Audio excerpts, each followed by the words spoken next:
ఇప్పుడు మీరు ఏ విధంగా చూసారండి? శాస్త్రి గారి దగ్గర మీరు గార్డెనర్‌గా వర్క్ చేస్తుండే అన్నారు. నేను ఉమెన్స్ కాలేజీలో డ్యూటీ చేసుకునేటోడిని. హ్మ్. డ్యూటీ హ్మ్. చేసుకున్న తర్వాత సాయంత్రం పూట ఈ జల్లా శాస్త్రి గారి వైస్ చైర్మన్ గారి ఇంట్లోనే హ్మ్. ఏదో 3, 4 హ్మ్. ఒక 1000, 2000 ఇచ్చినా గానీ మనకేదో ఇది పనికొస్తదని చెప్పనేసి వాళ్ళ ఇంట్లో గార్డెన్ వర్క్‌గా చేస్తున్నాను. హ్మ్. హ్మ్. అది చేసుకుంటూ ఉండేటోడిని.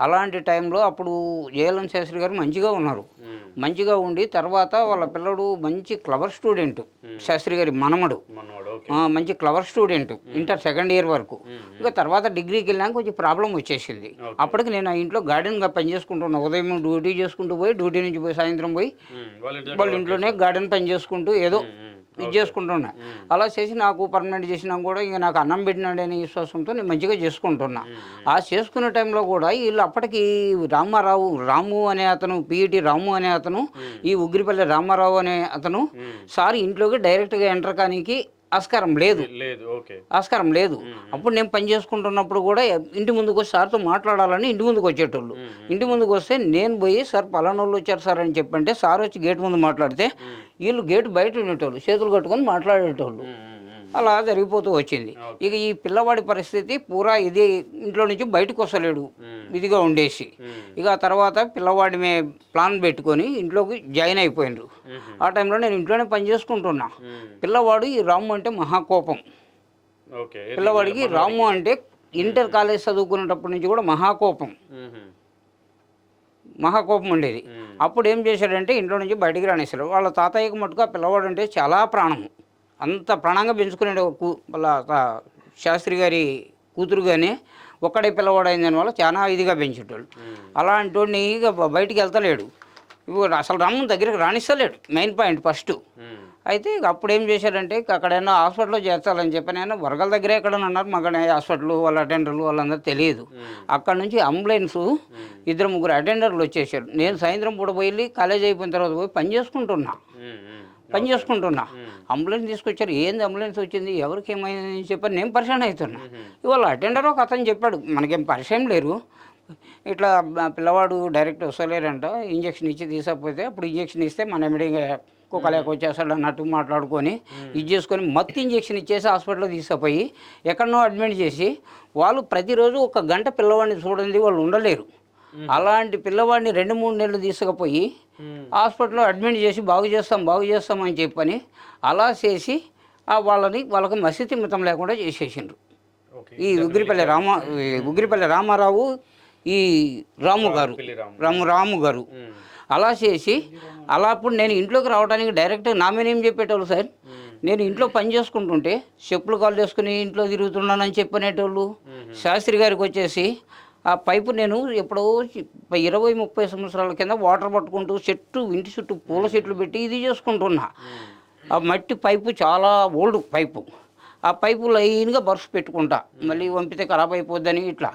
మొన్న ఒకరోజు ఈళ్ళు పోయి చెప్పారంటే, "ఇట్లా బడిసి పెట్టేసుంటే ఖరాబ్ అయిద్ది సార్" అని చెప్పని నా మీద ఏదేదో చెప్తారు. హ్మ్. హ్మ్. హ్మ్. చెప్పిన దానివల్ల ఇంక మన జయలలిత శాస్త్రి గారు వచ్చి నాకు అడిగిండ్రు. హ్మ్. అడిగి, "సార్ నేను నారాయణ ఇక్కడ రమ్మన్నారు." సరే సార్ అని వెళ్ళాను. హ్మ్. ఇట్లా వాళ్ళు చెప్పారు, పలానోళ్ళు చెప్పారు నాయన ఇట్లా పైప్ ఇట్లా బరిసి పెడితే ఖరాబ్ అయిద్దని హ్మ్. చెప్పాను.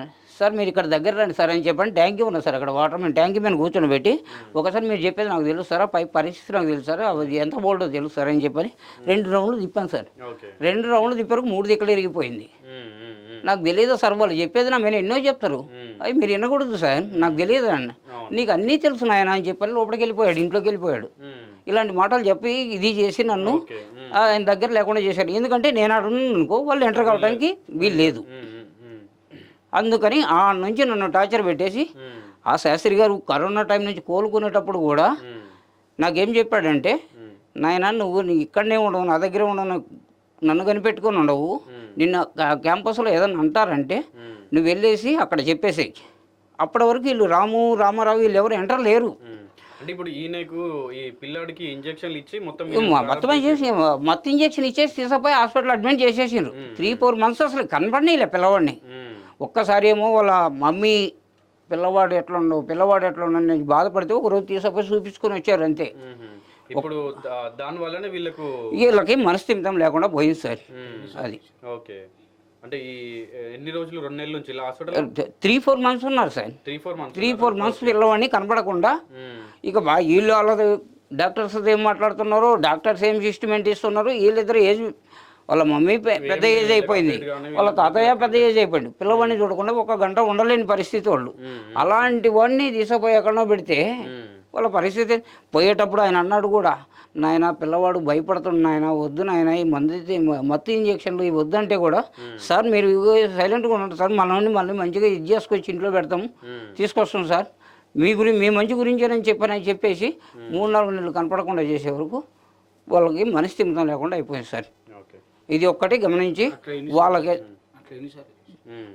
అట్లా ఒక్కసారి మటుకు వరంగల్లో మటుకు 2-3 సార్లు పెట్టారు సార్. ఆ నుంచి పిల్లవాడిని తీసుకొచ్చిన తర్వాత వీళ్ళు ఎవరైనా భవన్సోళ్ళు పోయి చెప్తే ఇదైతారని చెప్పని పెద్ద ఆయన తీసుకుపోయి అడ్మిట్ చేస్తారు. పెద్ద ఆయన అడ్మిట్ చేసి తీసుకొచ్చారు, వాళ్ళకి అమ్మాయి ఉంటుందని చెప్పనేసి వాళ్ళ పాప అదే వాళ్ళ అమ్మ ఆమె ఉంటుందని చెప్పనేసి ఆమెను తీసుకుపోయి అడ్మిట్ చేస్తారు. ఇలా చేసేసి ఒకరికొకరికి సంబంధం లేదు, వాళ్ళకి మైండ్లు ఖరాబ్ చేసాను సార్. లేకపోతే జయలలిత శాస్త్రి గారు చాలా మంచి వ్యక్తి సార్. ఒకరి సొమ్ము రూపాయి తిండు, ఒకరికి రూపాయి పెట్టడు సార్. అన్యాయంగా ఒకరికి రూపాయి పెట్టడు, అన్యాయంగా ఒకరి సొమ్ము రూపాయి తిండు. రూపాయికి రూపాయి కూడగట్టి బౌన్స్లో జమ చేసిన పైసలు అంతకు ముందు ఉన్న వాళ్ళు కానీ జయలలిత శాస్త్రి కానీ వీళ్ళంతా చేసిన డబ్బు ఇప్పుడు ఏమవుతుంది, ఏం చేస్తున్నారు అనేది ఎవరికి అర్థమవుతలేదు సార్ బౌన్స్ తోటి. అది సార్ జరిగిన విషయం.